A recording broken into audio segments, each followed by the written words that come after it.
Karon mga idol, magluto tag fried beef loaf mga idol. Nga na spring onions ug itlog mga idol. Og buwad nga fried mga idol para sa atong mga estudyante. Kay unyang tatawd mga idol, mungadto tag pikas balay mga idol. Kay para sa atong gikasabot natong niaging adlaw. Og mao na ning itsura sa atong gihiwa-hiwa nga beef loaf mga idol. Og mao na ni ang final nga luto mga idol.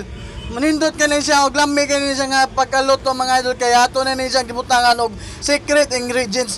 Og mao na ni mga idol na ana ta diri sa lugar nga atong gikasabot nga tao nga mo supply og tubig sa MC mga idol.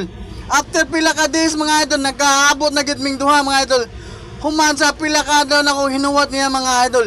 Og karon mga idol akon siyang gitabangan kay layo man kayo ang supply sa tubig gikan sa balay mga idol.